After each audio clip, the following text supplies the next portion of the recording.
बढ़ाएं अपना कदम सक्सेस की ओर मार्गदर्शन कोचिंग इंस्टीट्यूट के साथ। मार्गदर्शन कोचिंग इंस्टीट्यूट बिहार में एकमात्र कोचिंग संस्थान IIT JEE and medical entrance exam के लिए।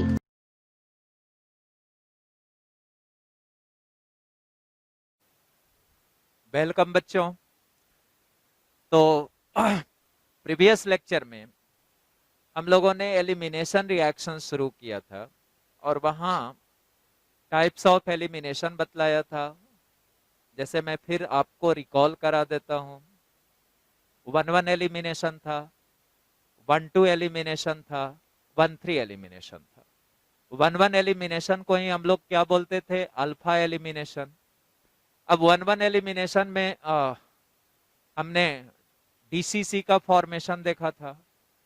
क्लोरोफॉर्म को बेस के साथ हीट करते थे तो CCl2 मिलता था, डाइक्लोरोकार्बिन।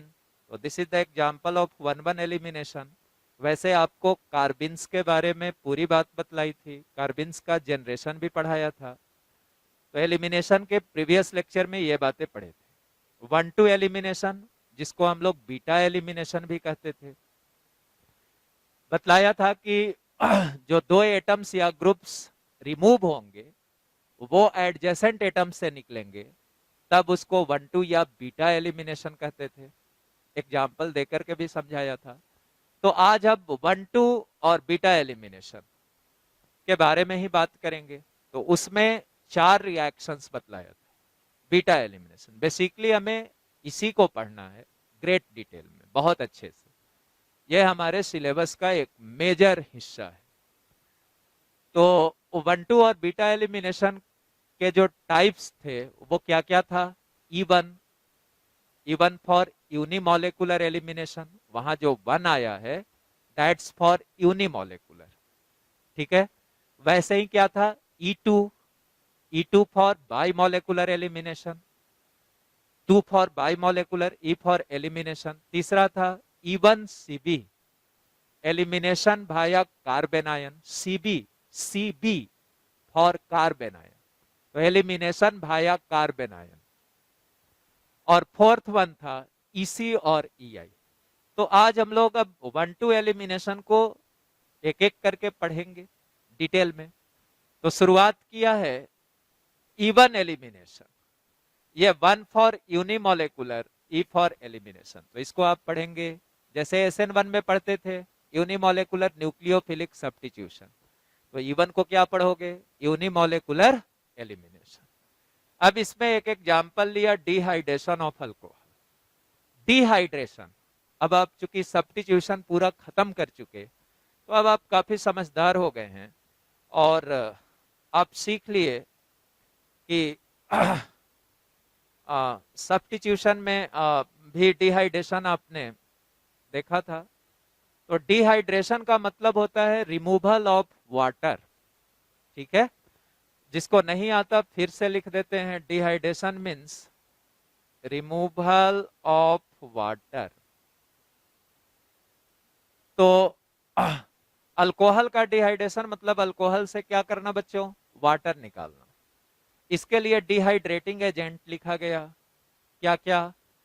Concentrated H2SO4 heat. अब ये आपको अभी याद कर लेना है। बाकी तो डिटेल्ड मैकेनिज्म देख के पूरी बात को समझेंगे, बट याद कर लीजिए कि अल्कोहल के डिहाइड्रेशन के लिए कंसेंट्रेटेड H2SO4 हीट। H2SO4 क्या है? एसिड, ठीक है। वैसे ही H3PO4 कंसेंट्रेटेड H3PO4 ये भी एसिड है, हीट। KHSO4 ये भी एसिड हुआ, HSO4 minus K plus HSO4 minus, तो यहां से भी एक H प्लस आएगा। ओके, तो ये तीनों एसिड्स हैं। एसिड के प्रेजेंस में अल्कोहल को अगर हीट करेंगे, H2SO4, H3PO4 या KHSO4, इनमें से किसी के प्रेजेंस में अल्कोहल को हीट करेंगे तो उससे वाटर निकलेगा और प्रोसेस को क्या कहेंगे? E1। तो यहां पे लिख दिया E1। इनके प्रेजेंस में अल्कोहल को हीट किया जाएगा तो रिएक्शन जो होगा E1 होगा। फिलहाल हम लोग E1 पे ही फोकस करेंगे। यहां और कुछ डिहाइड्रेटिंग एजेंट्स लिखा है, Al2O3 अल्युमिनियम ऑक्साइड है, P2O5 ठीक है, डाइफॉस्फोरस पेंटॉक्साइड है, POCl3, इनके साथ अगर हीट करोगे तब डिहाइड्रेशन ही होगा, बीटा एलिमिनेशन ही होगा, लेकिन जो टाइप ऑफ रिएक्शन होगा वो होगा E2। फिलहाल हम लोग E1 पे फोकस कर रहे हैं। THO2 थोरियम ऑक्साइड है, तो अगर इसके साथ अल्कोहल को हीट करोगे, THO2 के साथ, हीट भी लिख दो, THO2 हीट, तब जो प्रोसेस होगा वो होगा E1CB। ओके, अब हम लोग रिएक्शन लेंगे और उसकी मैकेनिज्म को लिखेंगे।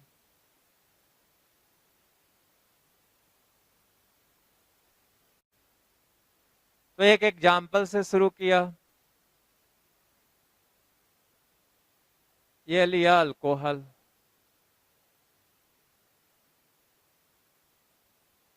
कॉन्क H2SO4 हिट,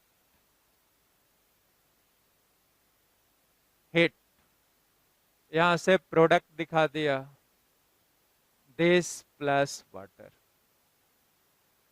कैसे डिहाइड्रेशन आप समझोगे, देखो ये OH था, तो जिस कार्बन से फंक्शनल ग्रुप लिंक्ड है उसी को कह देते हैं अल्फा कार्बन। तो ये बच्चों आपका क्या हो गया, अल्फा कार्बन। और उससे एडजेसेंट कार्बन, नेक्स्ट कार्बन, ये अगर 1 है तो ये पोजीशन 2 हुआ, ये 1 है तो ये 2 हुआ, तो इसको क्या बोल दोगे, बीटा कार्बन, ये बीटा हो गया। अब देखो रिएक्टेंट ये था, प्रोडक्ट ये है, चेंज क्या हुआ है, इन दोनों के बीच एक डबल बॉन्ड आया है, तो अब यहाँ पे हाइड्रोजन कितना है, एक, और यहाँ कोई OH नहीं है। पहले से यहाँ एक OH था और यहाँ 2 हाइड्रोजन था, हमने दिखाया एक है कितना, 2, तो यही H और OH निकला है। इस कार्बन का एक बॉन्ड टूटा, इस कार्बन का भी एक बॉन्ड टूटा, और बदले में इन दोनों कार्बन के बीच एक डबल बॉन्ड बन गया, पाई बॉन्ड बन गया। तो आपने देखा कि एलिमिनेशन हुआ, और कैसा हुआ, ये 1, then this is corresponding to, 1-2 elimination हुआ, और वाटर निकल गया, H और OH निकला, तो यही वाटर है, रिवर्सिबल। और ये जो कंडीशन है कंसेंट्रेटेड एसिड एंड हीट, तो ये फॉरवर्ड डायरेक्शन में ज्यादा जा रहा है, ठीक है, ये छोटा एरो दिखाया गया है बैकवर्ड डायरेक्शन में, मतलब इस कंडीशन में रिएक्ट कराओगे तो कम रिवर्स करेगा, मतलब प्रोडक्ट ज्यादा बनेगा, प्रोडक्ट से रिएक्टेंट कम बनेगा। हम लोग बाद में इस रिएक्शन को भी पढ़ेंगे। इसमें क्या है बच्चों, अल्कीन है प्लस वाटर, तो अल्कीन में वाटर जोड़ोगे तो उससे क्या बन जाएगा, अल्कोहल। डबल बॉन्ड के एक कार्बन पे H जुटेगा, दूसरे पे OH जुटेगा, आपको ये प्रोडक्ट मिल जाएगा।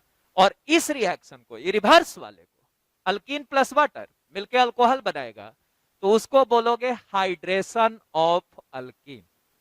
उसको हम बाद में पढ़ेंगे, फिलहाल हम E1 सीख रहे हैं और उसमें डिहाइड्रेशन ऑफ अल्कोहल पढ़े।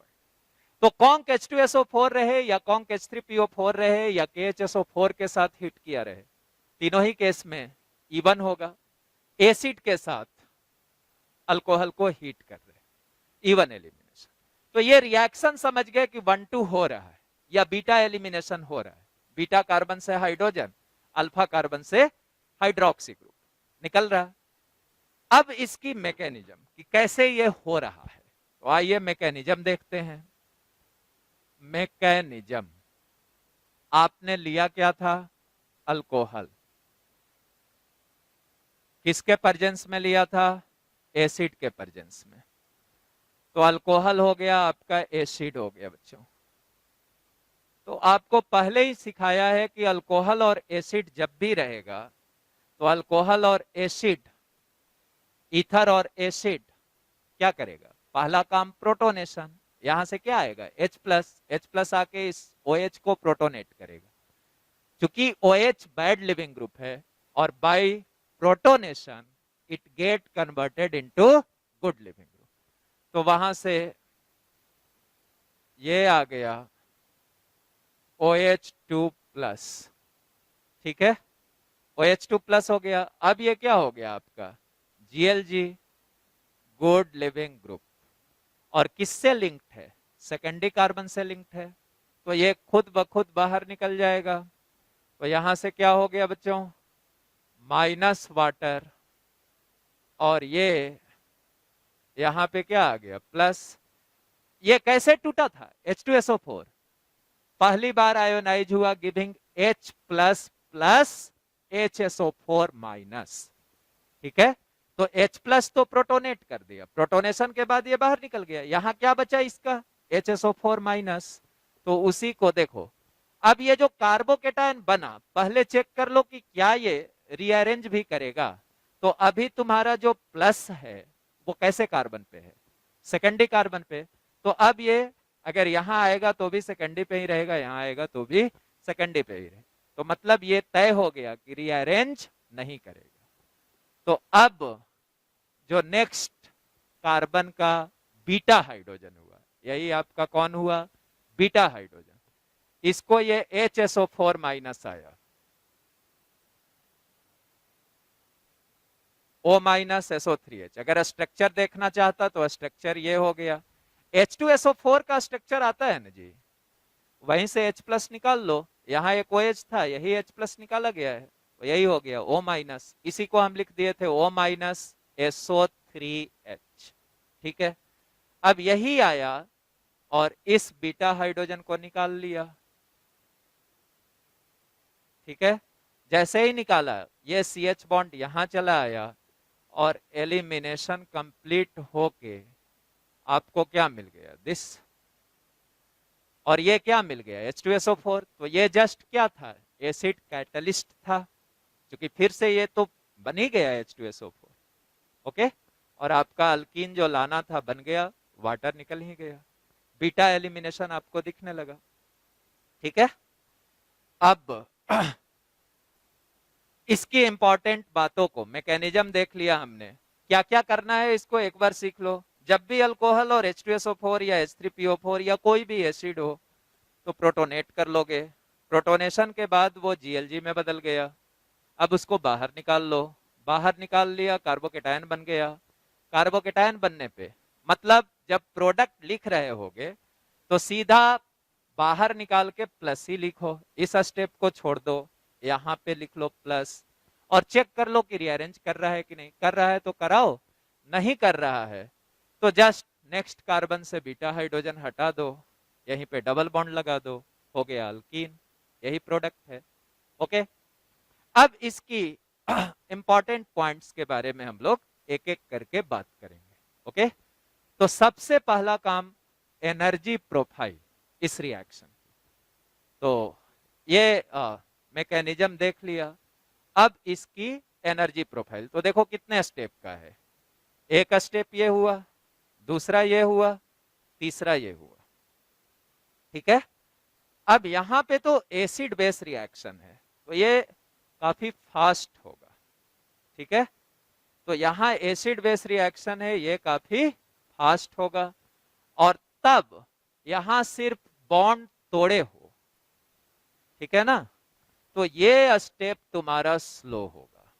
ये स्टेप कैसा होगा बच्चों? स्लो होगा, क्योंकि यहां पे क्या किए हो? बॉन्ड को ब्रेक किए हो। और यहां देखो, यहां जो कंजुगेट बेस बचा था H2SO4 का, दैट इज HSO4 माइनस, वही आके बीटा हाइड्रोजन को निकाला है। तो अब यह स्टेप भी इसके रेस्पेक्ट में फास्ट होगा, क्योंकि यहां बॉन्ड क्लीवेज हुआ है बेस के हेल्प से और बॉन्ड बना भी है, बट यहां सिर्फ बॉन्ड टूटा है, कोई नए बॉन्ड का फॉर्मेशन नहीं हुआ है। तो इसी को क्या मार्क कर दोगे? यही स्टेप आपका क्या हो गया? RDS। अब आओ इसके एनर्जी प्रोफाइल में, तो फिर हम लोग लिखेंगे बाकी चीजों को, इंपॉर्टेंट पॉइंट्स में ही शुरू करते हैं। तो इंपॉर्टेंट पॉइंट्स, इंपॉर्टेंट पॉइंट्स, तो फर्स्ट लिख दिया एनर्जी प्रोफाइल। एनर्जी प्रोफाइल, उसके लिए यहां से दिखाया, यह अपना होता था एनर्जी और ये होता था रिएक्शन कोऑर्डिनेट्स, आरसी लिख दिया बच्चों, आरसी रिएक्शन कोऑर्डिनेट्स। तो पहला वाला तो काफी फास्ट होगा, एसिड बेस रिएक्शन है। तो यहां से शुरू हुआ, ये यहां आया, ये काफी फास्ट हुआ। और अब दूसरा वाला स्टेप तेरा कैसा था, वही आरडीएस था, तो ये स्लो होगा, इसकी एक्टिवेशन एनर्जी काफी ज्यादा होगी। और ये रहा तुम्हारा तीसरा स्टेप।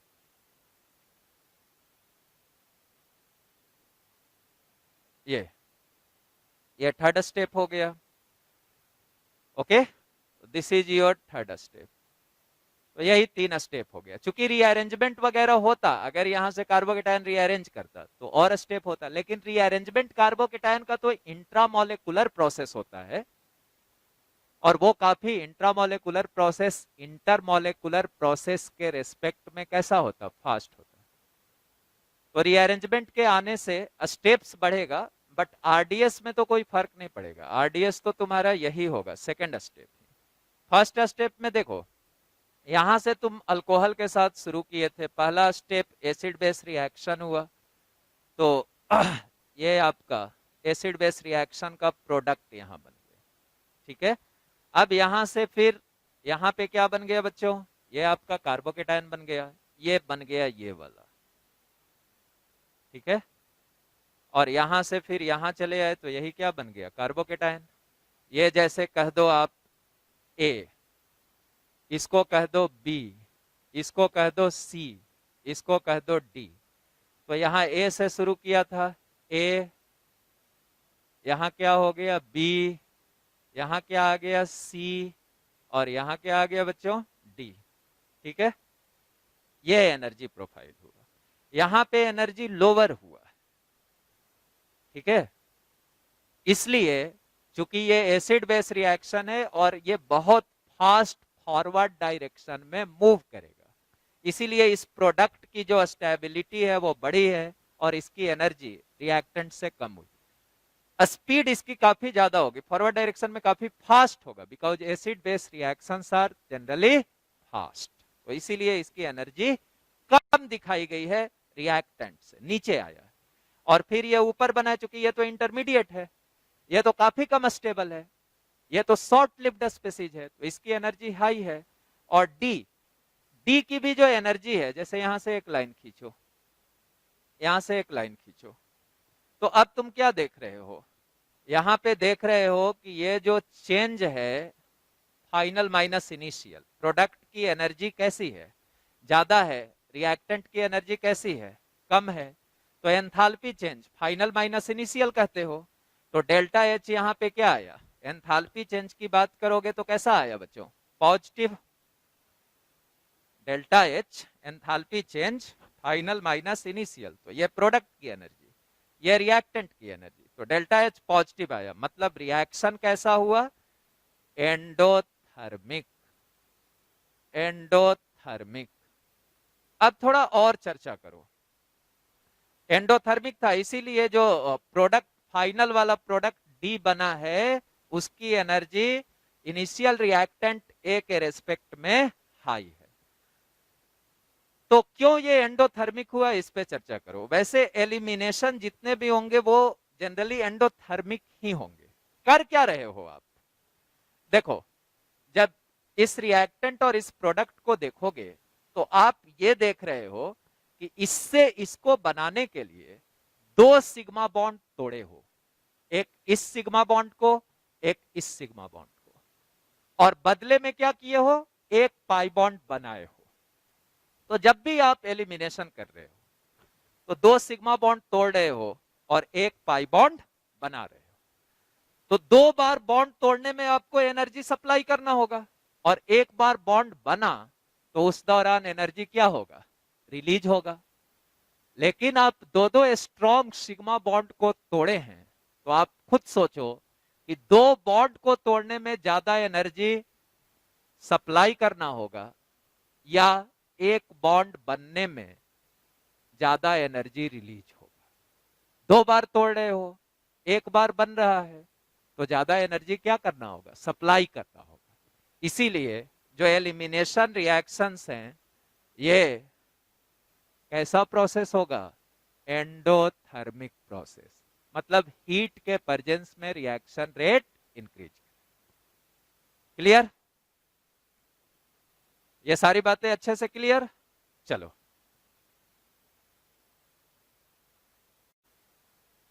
और तो हम लोग इंपॉर्टेंट पॉइंट्स देख रहे थे डिहाइड्रेशन ऑफ अल्कोहल का।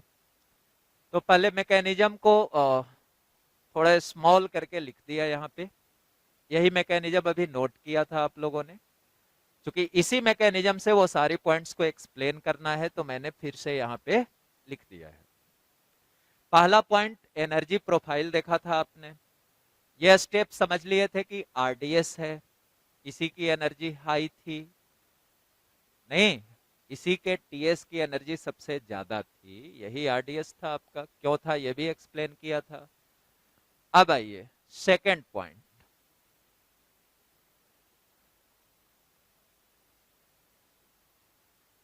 Formation of C plus. C plus को कार्बोकेटाइन पढ़ेंगे, इज द आरडीएस, यही आरडीएस था। थर्ड में आइए, रेट, तो इस रिएक्शन का रेट देख रहे हैं, तो यही ना आरडीएस है, इसी पे रेट डिपेंड करेगा। तो यहां सिर्फ क्या है, क्या यहाँ पे ये भी जो बेस है वो भी इन्वॉल्व है? नो, यहां तो सिर्फ सबस्ट्रेट है, और सबस्ट्रेट क्या हो गया आपका? प्रोटोनेटेड अल्कोहल, यही सबस्ट्रेट हुआ। तो rate directly proportional to concentration of substrate. इस केस में आपका सबस्ट्रेट है प्रोटोनेटेड अल्कोहल, या सिंपली उसको अल्कोहल कह सकते हो। तो सबस्ट्रेट के कॉन्सेंट्रेशन पे सिर्फ रेट डिपेंड कर रहा है, इसलिए मॉलिक्युलरिटी आपकी क्या हो गई बच्चों? 1, और रिएक्शन का ऑर्डर भी क्या हो गया? 1। Therefore it is called E1। E1 का मतलब एक्सप्लेन कर दिया, यूनिमोलेकुलर एलिमिनेशन। तो अब आप ये भी समझ गए कि क्यों इसको यूनिमोलेकुलर एलिमिनेशन कहेंगे। अब आओ, फोर्थ पॉइंट लिखा देखो, यही स्टेप आरडीएस है, इसमें क्या बन रहा है? Carbocation intermediate. तो ये जो फर्स्ट फॉर्म, ये पहली बार बनने वाला कार्बोकेटायन, और पहली बार बनने वाला मतलब जिस कार्बन से OH लगा था उस कार्बन पे जो प्लस आएगा उसी को कहेंगे फर्स्ट फॉर्म्ड कार्बोकेटायन। तो इस रिएक्शन का जो रेट होगा directly proportional to the stability of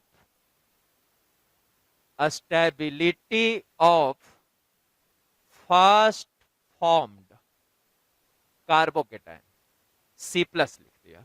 तो बहुत ही इंपॉर्टेंट पॉइंट, वेरी इंपॉर्टेंट, कि जब भी डिहाइड्रेशन ऑफ अल्कोहल हो रहा है H2SO4, H3PO4 या KHSO4 के प्रेजेंस में, एसिड के प्रेजेंस में, और आपको रिएक्टिविटी चेक करना है, डिफरेंट अल्कोहल के डिहाइड्रेशंस की रिएक्टिविटी चेक करनी है, तो आप पहला कार्बोकेटायन बना लीजिए, और फर्स्ट फॉर्म्ड कार्बोकेटायन की स्टेबिलिटी का जो ऑर्डर होगा फर्स्ट फॉर्म, रीअरेंजमेंट के बाद क्या मिलेगा इससे मतलब नहीं है।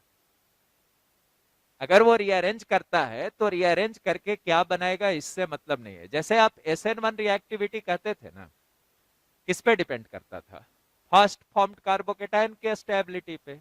वैसे ही E1 रिएक्टिविटी भी किस पे डिपेंड कर रहा? First formed carbocation. मैकेनिज्म भी आपको सामने दिख रहा। ओके, अब इनको मिटाते हैं।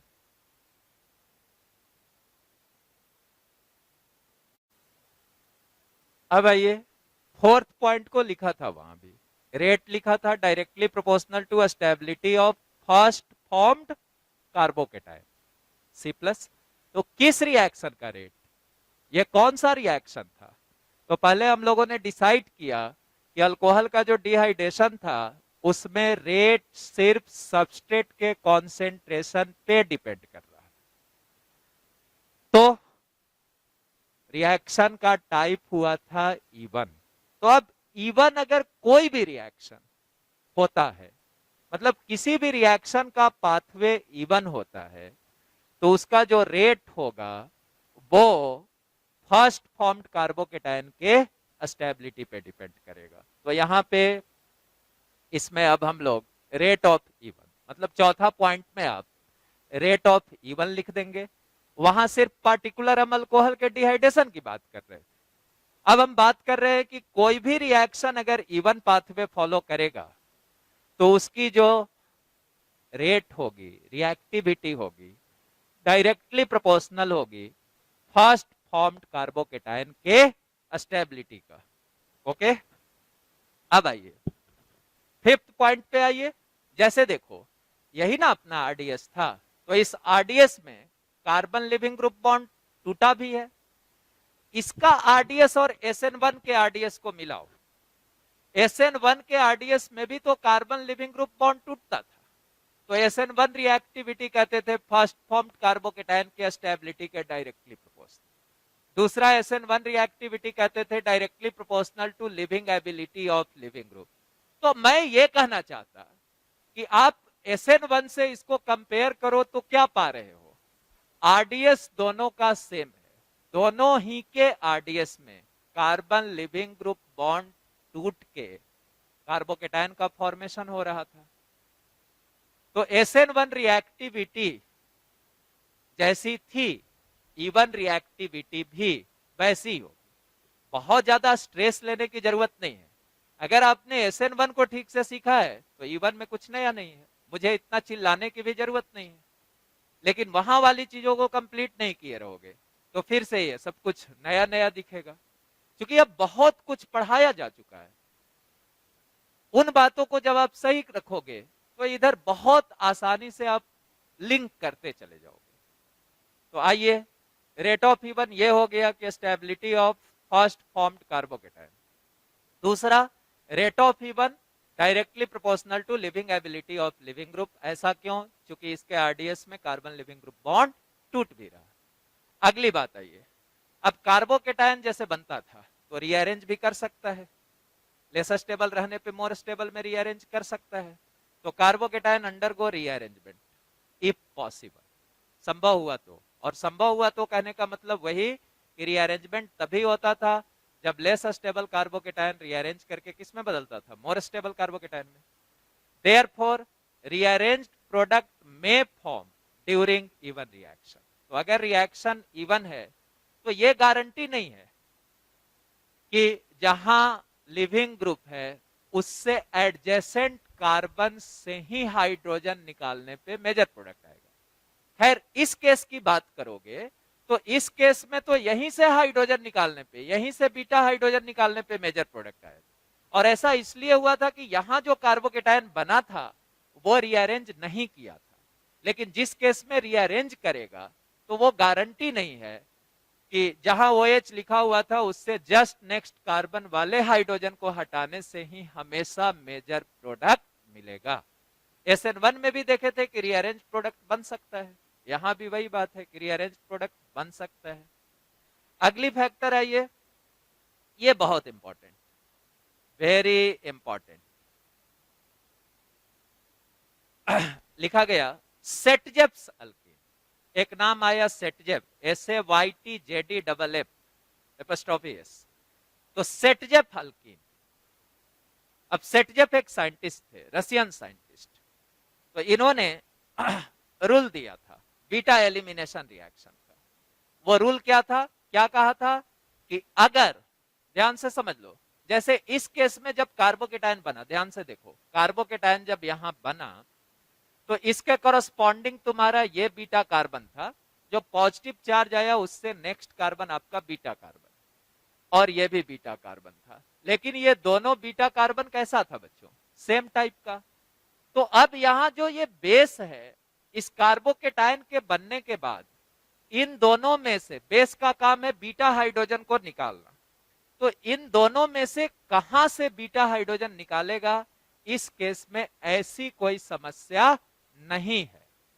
इसलिए नहीं है बिकॉज ये दोनों बीटा हाइड्रोजन्स कैसे हैं, दोनों बीटा कार्बन्स कैसे हैं, सेम टाइप। तो वहां मौजूद जो बीटा हाइड्रोजन्स हुए वो भी कैसे हुए, सेम टाइप।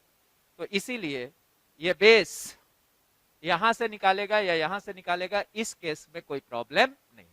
लेकिन सपोज करो कि तुम्हारे पास ऐसा एक कार्बोकेटायन बनता,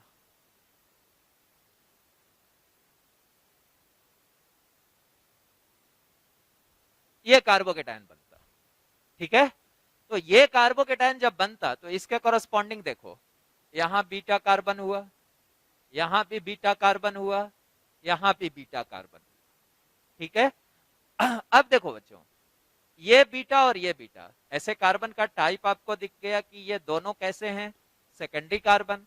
तो ये दोनों बीटा कार्बन तो सेम टाइप के हो, ठीक है, सेकेंडरी है और कनेक्टिविटी भी सेम है, तो ये दोनों ही बीटा सेम टाइप का है। लेकिन यहां वाला कैसा है, प्राइमरी है, तो ये तो इनसे डिफरेंट टाइप का है। तो इस केस में इस कार्बोकेटायन के कॉरस्पॉन्डिंग दो तरह के बीटा हाइड्रोजन्स हैं। तो कार्बोकेटायन बनने के बाद बेस का काम था बीटा हाइड्रोजन निकालना। अब अगर एक ही तरह का बीटा हाइड्रोजन था तो ऐसी कोई सवाल नहीं थी कि बेस कहां से बीटा हाइड्रोजन को निकाले। लेकिन अगर एक से ज्यादा तरह का बीटा हाइड्रोजन है तो अब फिर सवाल आएगा कि अगर हम यहां से बीटा हाइड्रोजन हटाएंगे तो हमको कौन सा प्रोडक्ट बनेगा। हम यहां पे लिख भी रहे हैं समझाने के लिए। यहां से अगर बीटा हाइड्रोजन को बेस हटाता तो इसके बीच पाई बॉन्ड बन जाता, यहां CH2 हो जाता। तो यहां पे मैंने लिख दिया कि ये बनता, ये बनता, यहां से बीटा हाइड्रोजन हटाने पे ये बनता। और बेस अगर इन दोनों में से किसी जगह से बीटा हाइड्रोजन हटाता तो यहां पे डबल बॉन्ड बन जाता। यहां वाला को भी अगर दिखाना चाहते हो वैसे तो ऐसे दिखा दो, ये बीटा हाइड्रोजन हटाता, यहां पे डबल बॉन्ड बनता। यहां से बीटा हाइड्रोजन हटाया या यहां से हटाया, दोनों एक ही बात। तो यहां पे डबल बॉन्ड बना, तो इसको यहां पे दिखा दो, ये बनता है आपका ये।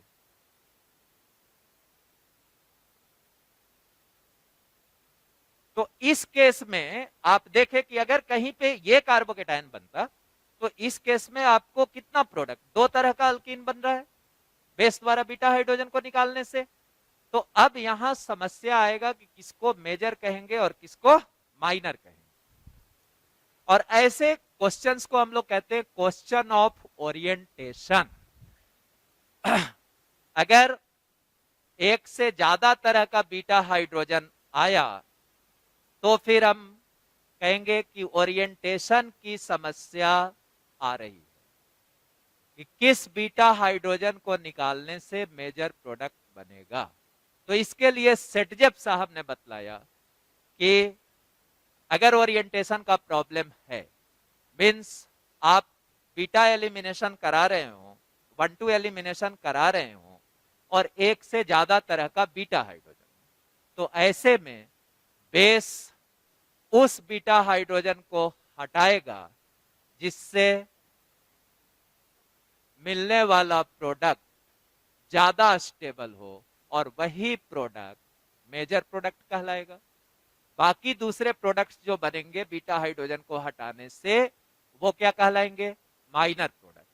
तो अब सेटजेप वाला रूल क्या कहा था कि Saytzeff alkene that is most stable alkene will be the major product in even reaction. तो यहां पे देखो, अगर ये कार्बोकेटायन होता तो आपका मेजर ये होता या ये होता, अल्कीन तो दोनों बनेगा। तो कैसे डिसाइड होगा, स्टेबिलिटी ऑफ अल्कीन से।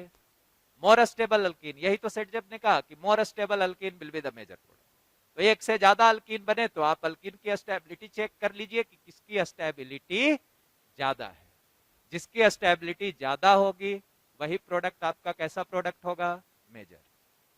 अब सोचो इन दोनों में कौन ज्यादा स्टेबल है। तो अल्कीन की स्टेबिलिटी डिसाइड होती थी हाइपर कंजुगेशन से, ठीक है। जिसके पास हाइपर कंजुगेबल हाइड्रोजन्स की संख्या ज्यादा होती थी उसको आप अल्फा हाइड्रोजन्स भी कहते थे। तो hyper conjugable hydrogen means alpha hydrogens अगर ज्यादा होती थी तो अल्कीन की स्टेबिलिटी ज्यादा होती थी। अब यहां पे देखो, इसके लिए ये सीसी डबल बॉन्ड हो गया, ठीक। अब नेक्स्ट कार्बन यही अल्फा कार्बन कहलाता था, यहां नेक्स्ट कार्बन अल्फा कार्बन, ये नेक्स्ट कार्बन, मतलब ये अल्फा ये अल्फा ये अल्फा, और ये सब बात तो बहुत बार पढ़े हो 11th के दौरान। तो अब गिनो, यहां पे इस अल्कीन में अल्फा हाइड्रोजन 3 2 5 और 2 7, तो 7 अल्फा हाइड्रोजन, 7 अल्फा हाइड्रोजन। इसमें देखो ये आपका डबल बॉन्ड हो गया, ये अल्फा ये अल्फा, तो अल्फा हाइड्रोजन देखो बच्चों कितना आ गया आपका, अल्फा हाइड्रोजन इक्वल टू 4, 4 आया, नहीं 2 यहां पे 2 यहां पे, तो अल्फा हाइड्रोजन इक्वल्स टू 4। तो ये वाला कैसा हुआ, मोर स्टेबल, मतलब यही क्या हो गया आपका, मेजर हो जाता, और इसको क्या बोलते, सेटजेफ अल्कीन, और ये क्या हो जाता, माइनर हो जाता। तो सेटजेफ रूल को एग्जाम्पल से भी एक्सप्लेन किया। अब आप समझ गए सेटजेफ रूल का इस्तेमाल कहां होगा, तब होगा जब एक से ज्यादा तरह का बीटा हाइड्रोजन इवन रिएक्शन में मौजूद, ठीक है।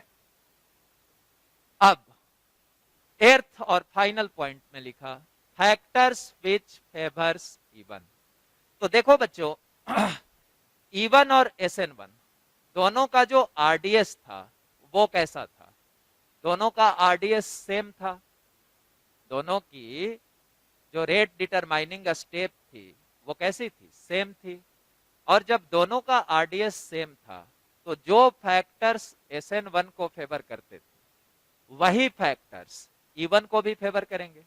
आपको ऐसा लग रहा होगा कि हम नई नई बातें सीख रहे हैं, तो यहाँ नया नहीं है। अगर आपको SN1 आता है, आपने मैकेनिज्म देखा, तो ये सारे पॉइंट्स आप खुद डेराइव कर सकते हो, खुद लिख सकते हो, और लंबे समय तक इसको अपने साथ कैरी कर सकते हो। तो अब यहां से मैंने क्लियर किया कि वही फैक्टर्स इवन को फेवर करेंगे जो SN1 को फेवर करते थे। तो SN1 को फेवर करने के लिए पहला फैक्टर क्या लिखा, structure of substrate which gives a stable first carbocation favours even. तो इसके RDS में चूंकि यही कार्बोकेटायन तो बन रहा है, तो फर्स्ट कार्बोकेटायन जितना ज्यादा स्टेबल होगा इवन उतना ज्यादा फेवर होगा, ठीक है। दूसरा क्या लिखा, GLG फेवर्स इवन, SN1 को भी GLG फेवर करता था, इवन को भी, चूंकि इवन के भी RDS में भी तो वही हो रहा जो SN1 के RDS में होता था, तो GLG फेवर्स इवन। सी वाले फैक्टर पे आओ, वीक बेस फेवर्स इवन, वहां SN1 में याद करो, कहते थे weak nucleophile favours SN1। Relate करना बहुत जरूरी है साइंस में, अगर रिलेट नहीं करोगे चीजों को, लिंक नहीं करोगे चीजों को, तो फिर ये चीजें कभी तुम्हारे लिए इंटरेस्टिंग नहीं हो सकेंगी, ये खाली हॉरर क्रिएट करेगा तेरे।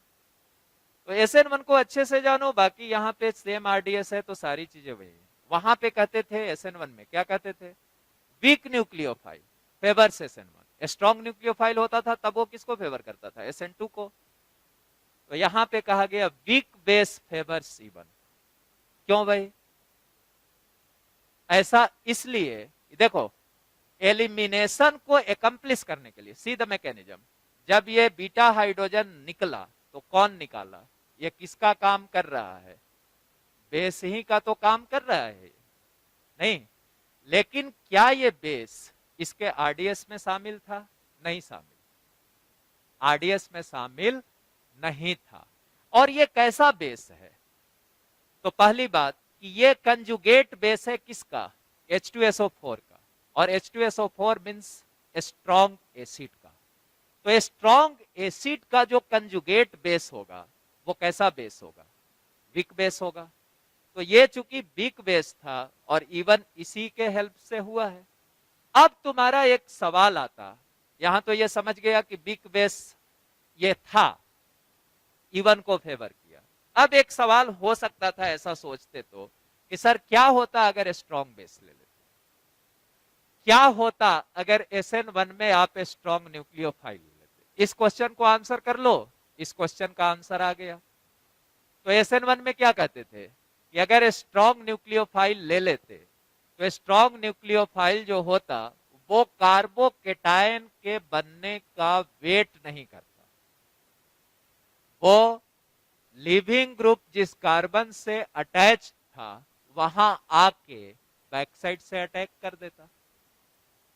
वीक न्यूक्लियोफाइल ही था जिसके वजह से वो कार्बोकेटायन के बनने का इंतजार करता था, तब उस पे जाके अटैक करता। यहां भी अगर स्ट्रॉन्ग बेस होता तो ये जो बीटा हाइड्रोजन है, यही है ना बीटा हाइड्रोजन, तो इसको निकालने के लिए वो कार्बोकेटायन के बनने का इंतजार नहीं करता। स्ट्रॉन्ग बेस होता तो ये यहीं पे आकर के थोड़ा सा भी एसिडिटी होती बीटा हाइड्रोजन की तो उसको निकाल लेता। अब बात आ गई समझ में। ये वीक न्यूक्लियोफाइल रहने पे कार्बोकेटायन के बनने का इंतजार करता था, वैसे ही वीक बेस रहने पे इवन रिएक्शन में जो कार्बोकेटायन बनेगा, कार्बोकेटायन के बनने का इंतजार तभी होगा जब बेस कैसा होगा, वीक होगा। तो इसीलिए SN1 favour by weak nucleophile and E1 favoured by weak base. और इसीलिए E1 को कराया गया था स्ट्रॉन्ग एसिड के प्रेजेंस में। आप H2SO4 लेते हो, H3PO4 लेते हो, दीज आर स्ट्रॉन्ग एसिड्स, तो इनके प्रेजेंस में E1 हो रहा था और स्ट्रॉन्ग एसिड के प्रेजेंस में हो रहा था, मतलब इनके जो कंजुगेट बेस होंगे वो कैसे होंगे बच्चों, वीक बेस। अब तो मैं इतना बोला हूं कि आपको एकदम क्रिस्टल क्लियर हो जानी चाहिए ये चीज। तो इस पॉइंट को क्लियर कर लिया। ये डी वाले पॉइंट में आओ, PPS पोलर प्रोटिक सॉल्वेंट। अब सोचो SN1 को फेवर करने वाला कंडीशन में PPS भी था। क्यों था? क्योंकि RDS में कार्बोकेटायन बन रहा है, तो PPS कार्बोकेटायन को सॉल्वेट करेगा। आ गई बात समझ में? ठीक है, तो PPS में SN1 भी फेवर होता था, PPS में ये भी फेवर होगा। तो ये चारों फैक्टर बच्चों वही हैं। मैं बार बार यहीं पे लौट के आ रहा हूं कि आपको ये याद नहीं करना पड़े। आप अगर SN1 को अच्छे से सीखे हैं तो E1 में ये चीजें बिल्कुल आपको सेट हो मेंटली। हर समय आप गहरी नींद में सोए हुए हों तब भी अगर आपसे पूछा जाए कि E1 को फेवर करने वाले फैक्टर्स बताओ, तो आपको बोल देना होगा। इस तरह की आपके अंदर ये चीजें सेट होनी चाहिए। तो ये चारों फैक्टर्स मैंने कहा कि ये वही हैं जो SN1 में। अब ये पांचवा फैक्टर हायर टेम्परेचर, तो इसके बारे में बात करो। जो SN1 रिएक्शन था उसके रेस्पेक्ट में E1 reaction will be favoured at higher temperature. अभी अभी बताए थे कि जो भी एलिमिनेशन रिएक्शन होगा वो कैसा होगा, एंडोथर्मिक होगा। क्यों? क्योंकि आप 2 सिग्मा बॉन्ड तोड़ रहे हैं और 1 पाई बॉन्ड बना रहे हैं। बॉन्ड फॉर्मेशन जानते हो एक्सोथर्मिक प्रोसेस है, एनर्जी रिलीज होती है।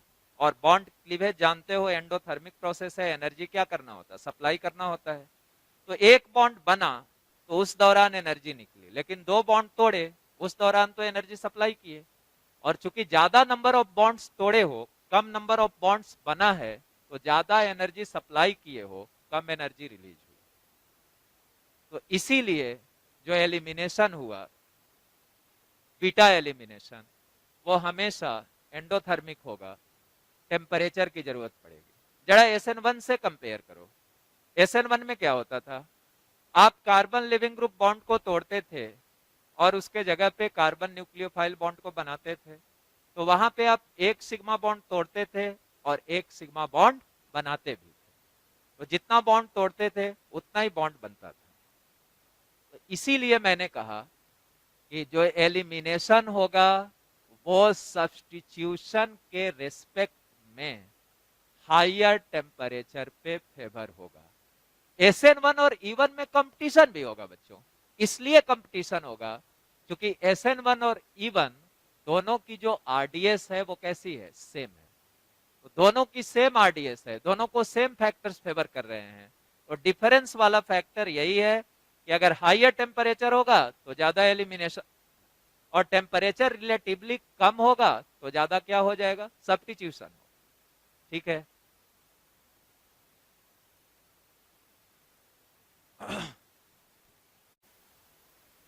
अब आओ एक क्वेश्चन लेते हैं। कंपेयर द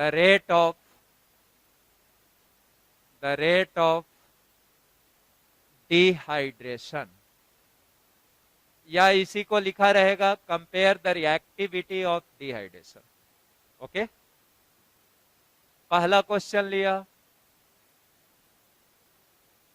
OH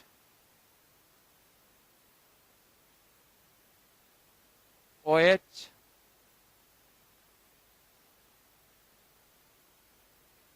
OH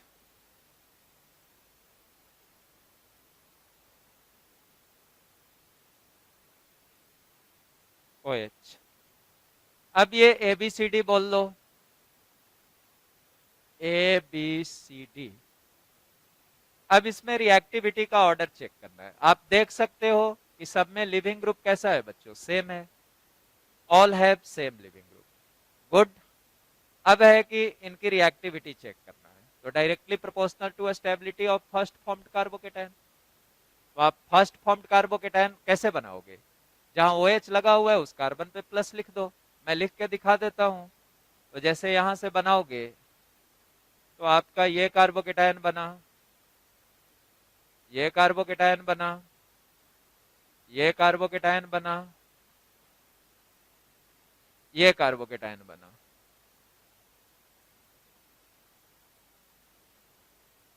यही ना। अब क्या आपको स्टेबिलिटी नहीं निकालने आ रहा, निकालो। तो स्टेबिलिटी का ऑर्डर इसको A' कर देते हैं, B', C', D'। पहली बात ये कि ये बेंजीन रिंग पे प्लस आया है तो हाईली अनस्टेबल होगा, तो इस कार्बोकेटायन का तो फॉर्मेशन नहीं होगा।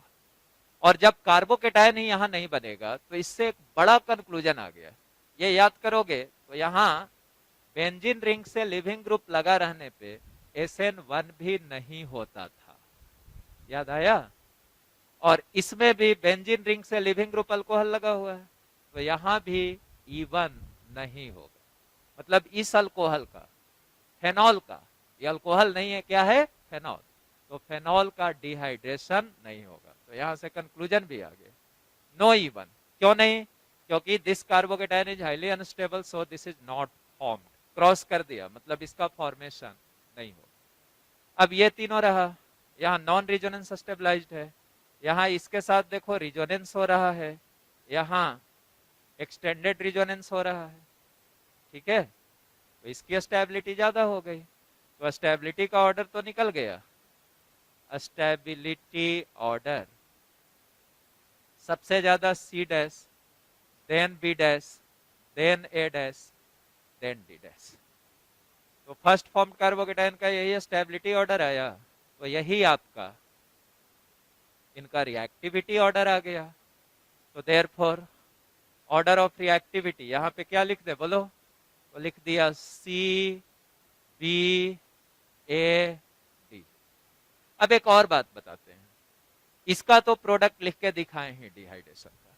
अब सपोज इसका प्रोडक्ट लिखना होता, यहाँ पे मैं क्वेश्चन लिख दिया तुम्हारे लिए, ये अल्कोहल दिया रहता, H2SO4 हीट किया रहता, H2SO4 हीट, आपको मेजर प्रोडक्ट लिखना था बच्चों। आपने ये कार्बोकेटायन बना लिया। अब देखो इसके कॉरस्पॉन्डिंग यहां भी ये बीटा हाइड्रोजन हुआ, बीटा हाइड्रोजन, और इसके कॉरस्पॉन्डिंग यहां भी ये बीटा हाइड्रोजन हुआ। अब देखो ये जो बीटा हाइड्रोजन है, अगर इसको निकालोगे तो यहाँ पे डबल बॉन्ड आएगा, यहाँ एक डबल बॉन्ड पहले से, एक डबल बॉन्ड और आ जाएगा, तो कार्बन कैसा हो जाएगा, sp। मतलब ये आप नहीं निकाल सकते। ठीक है, तो अब रीअरेंजमेंट भी ये नहीं करेगा। रीअरेंज इसलिए नहीं कर रहा क्योंकि ऑलरेडी ये कैसा है, रिजोनेंस स्टेबलाइज्ड है। यहां से क्यों नहीं निकाल सकते, क्योंकि यहाँ कार्बन, फिर यहां जब डबल बॉन्ड बनाओगे तो कार्बन कैसा हो जाएगा, sp। तो sp तो हो नहीं सकता, तो अब आपको कहां से निकालना होगा, बस यहां से निकाल सकते हो, तो यहां से निकाल लिए, तो यहां से मेजर प्रोडक्ट आपका लिखा गया। ये डबल बॉन्ड था, ये डबल बॉन्ड, यही एक प्रोडक्ट ही बनेगा। ओके, अब इस केस में तो हुआ ही नहीं था, तीसरे वाले में आपको प्रोडक्ट लिखना होता। तो जैसे एग्जाम्पल ये हो जाता है, ये सब आप करते चलेंगे, खाली हवा में नहीं करेंगे। यहां से आपको प्रोडक्ट दिया हुआ है, ये रिएक्टेंट दिया हुआ है, प्रोडक्ट लिखना होता। H2SO4 हीट, तो अब सबसे पहले प्रोटोनेट होके ये कार्बोकेटायन बन गया बच्चों। अब पहले कार्बोकेटायन को देख लो कि क्या ये रिजोनेंस स्टेबलाइज्ड है, यस है, तो रीअरेंजमेंट तो नहीं होगा। अब इसके कॉरस्पॉन्डिंग बीटा कार्बन खोजिए, तो इसके कॉरस्पॉन्डिंग ये बीटा हुआ और ये भी बीटा हुआ, ये दोनों ही बीटा कार्बन था। दोनों बीटा कार्बन डिफरेंट टाइप से, क्योंकि ये डबल बॉन्डेड है और ये कैसा है, सिंगल बॉन्डेड, डिफरेंट टाइप है। अब फिर देखो क्या यहां से बीटा हाइड्रोजन निकलेगा, यहां से अगर निकालोगे तो इस प्लस और इसके बीच फिर एक डबल बॉन्ड आएगा, मतलब कार्बन कैसा हो जाएगा, sp। तो यहां से नहीं निकाल सकते, तो आपको कहां से निकालना होगा, यहां से, ये तो नहीं निकाल सकते। ये समझ गए अब आप अच्छे से समझ गए, इस बीटा हाइड्रोजन को नहीं निकाल सकते। तो यहां से प्रोडक्ट आ गया, इसके बीच क्या बन गया, यही ना आया बच्चों, डबल बॉन्ड आ गया, तो यहां से आपका मिल गया बेंजीन। तो न सिर्फ आपको रिएक्टिविटी चेक करना, बल्कि प्रोडक्ट लिखना भी सिखाया। अब एक और एग्जाम्पल में रिएक्टिविटी चेक करना होता, एग्जाम्पल ऐसा था। दूसरा,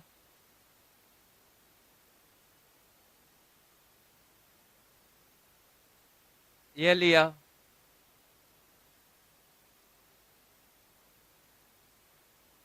ये लिया, ये लिया,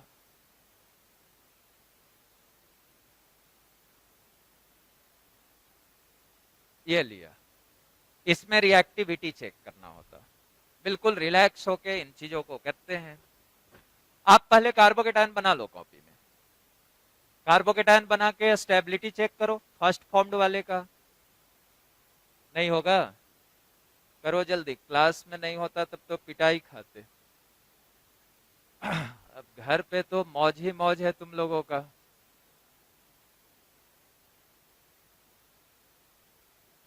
ये प्लस आया, यहीं से लिंक था ना, तो इस पे प्लस आया, इस पे प्लस आया, इस पे प्लस आया, इस पे प्लस आया, कार्बोकेटायन बन गया बच्चों। अब देखो यहाँ तो प्राइमरी पे है और इसके कॉरस्पॉन्डिंग अल्फा हाइड्रोजन भी गिन लोगे तो यही ना अल्फा हुआ जी, और यहाँ एक ही हाइड्रोजन है तो अल्फा हाइड्रोजन बराबर 1।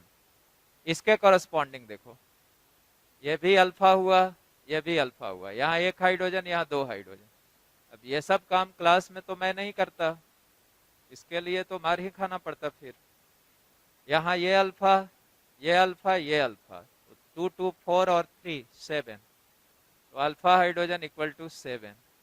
यहाँ पे देखो ये टर्शियरी था, ये भी टर्शियरी था, ये नॉन रिजोनेंस स्टेबलाइज्ड है, और ये इसके साथ देखो डबल बॉन्ड के साथ ये प्लस कैसा है, कंजुगेटेड, तो इसकी स्टेबिलिटी इससे ज्यादा हो गई।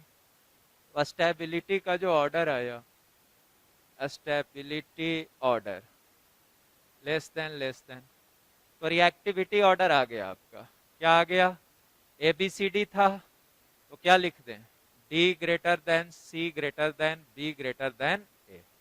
अब मान लो प्रोडक्ट लिखना, सपोज पहले वाले का है, तो पहले वाले में आपका ये कार्बोकेटायन बना, अब ये फर्स्ट फॉर्म्ड कार्बोकेटायन है। अब देखो कि क्या ये रीअरेंज करेगा या नहीं करेगा, तो यस रीअरेंज करेगा। तो इसका अगर प्रोडक्ट लिखने के लिए क्वेश्चन दिया रहता, ये H2SO4 हीट, H2SO4 हीट, बढ़िया से सीख लो, इतना मेहनत लगता है मेरा, तो आप कम से कम अच्छे से सीखो। अब मेजर प्रोडक्ट लिखना होता, तो पहले ये कार्बोकेटायन बना दिए, तो कार्बोकेटायन यहां हमने बना लिया, तो बनाया हुआ था ही। अब चूंकि ये प्राइमरी पे प्लस आया है तो रीअरेंज करेगा, यहां से क्या हो जाएगा, हाइड्राइड शिफ्ट। तो कार्बोकेटायन बनाने के बाद आप हाइड्राइड शिफ्ट करा लिए, और हाइड्राइड शिफ्ट होके आपका यहाँ टर्शियरी पे प्लस चला आया। अब देखो कि क्या अभी भी ये रीअरेंज करेगा, तो अब तो रीअरेंज नहीं करेगा, क्योंकि अब ये मोस्ट स्टेबल हो गया। अब इसके कॉरस्पॉन्डिंग देखो, ये तुम्हारा बीटा हाइड्रोजन हुआ, यहां भी बीटा हाइड्रोजन हुआ, और यहां भी बीटा हाइड्रोजन हुआ। अब इतना तुमको जल्दी से दिखना चाहिए कि ये दोनों बीटा तो सेम ही था, तो दोनों को लिखने की जरूरत नहीं थी। अब यहां से हटाओगे तो यहां पे डबल बॉन्ड बना, यहां से हटाओगे तो यहां पे डबल बॉन्ड बना। अब यहां से जो दो प्रोडक्ट्स आया था वो क्या क्या मिला, दोनों को लिख दो, तो दोनों को लिख दिया, तो यहां डबल बॉन्ड CH2 आ गया, यहां डबल बॉन्ड, ठीक है। और यहां से हटाया, यहां पे बना डबल बॉन्ड, तो इसको लिख दो प्लस दिस, ये डबल बॉन्ड, ये CH3 तो रहेगा ही, ये CH3 रहा, ठीक है। अब ये देख लो इन दोनों में कौन ज्यादा स्टेबल है, तो आपको यहाँ पे दिखा 2 2 4 alpha hydrogen, alpha hydrogen equals to 4। यहाँ पे क्या दिखा, अल्फा अल्फा अल्फा, तो 2 2 4 3 7, अल्फा हाइड्रोजन इक्वल्स टू 7। तो यही आपका क्या हो गया, मेजर, ठीक है, यही क्या हो गया, मेजर। और ये कैसा हो गया, माइनर, ये माइनर हो गया, ये मेजर हो गया। तो आपको प्रोडक्ट लिखना भी आना चाहिए। अब एक और बात, इस सेटजेप को और आसान तरीके से याद कर लो, ये सेटजेप प्रोडक्ट हुआ नहीं, सेटजेप ने यही तो कहा था कि more stable alkene will be the major product, okay. अब इसमें देखो कहां से बीटा हाइड्रोजन हटाने पे मोर स्टेबल अल्कीन आया, यहां से, इस बीटा कार्बन से। अब इस बीटा कार्बन पे हाइड्रोजन देखो तो कितना है, यहां पे हाइड्रोजन की संख्या 2 थी, 2 ही ना, और इस बीटा कार्बन पे हाइड्रोजन देखो कितना है, 3 है। तो यहां 3 बीटा हाइड्रोजन, और यहां कितना, 2 बीटा हाइड्रोजन। तो कहां से बीटा हाइड्रोजन हटाने पे मेजर प्रोडक्ट आया, वहां से जहां बीटा हाइड्रोजन की संख्या कम थी। तो अब सेटजेप को दूसरे शब्दों में याद कर लो कि जनरली उस बीटा कार्बन से हाइड्रोजन हटाने पे मेजर प्रोडक्ट मिलेगा जहां बीटा हाइड्रोजन की संख्या कम होगी। इसी बात को बिल्कुल दिमाग के अंदर सेट कर लो। सेटजेप के according generally major product less number of beta hydrogen वाले बीटा कार्बन से हटाने पे मिलेगा, ठीक है। अब इन दोनों का खुद से लिखना, इन तीनों का, जैसे इसका लिखोगे तो मैं थोड़ा सा हेल्प कर देता हूं। ये कार्बोकेटायन था, यही समझ लो, यही ना था इसका फर्स्ट फॉर्म कार्बोकेटायन। अब ये सेकेंडरी है, यहां से हाइड्राइड शिफ्ट होता, और हाइड्राइड शिफ्ट होके देखो क्या बन जाता। ये सब मेरा काम नहीं है, ये सब सैकड़ों बार किया जा चुका। क्लास में तो इन चीजों को बिल्कुल नहीं किया जाता, और आपसे नहीं होता तो पिटाई खाते आप। यहाँ पे प्लस आ गया, अब ये टर्शियरी हो गया। अब इसके कॉरस्पॉन्डिंग ये बीटा, ये बीटा, ये बीटा, ये दोनों तो सेम टाइप था। अब यहाँ पे 2 हाइड्रोजन, यहाँ पे 3 हाइड्रोजन, तो आपको पता चला कि यहीं से बीटा हाइड्रोजन हटाएंगे तो मेजर प्रोडक्ट मिलेगा। अब यहां से हटा दिए, तो यहां से हटाने पे आपको क्या मिल गया, यहां से हटाए तो आपको मिल गया दिस डबल बॉन्ड, और यहीं पे क्या लगा हुआ है बच्चों, CH3। तो ये मेजर प्रोडक्ट हो गया। सिमिलरली यहां से लिखोगे, यहां से लिखोगे, ओके। तो आज की लेक्चर यहीं पे फिनिश करता हूं। Thank you.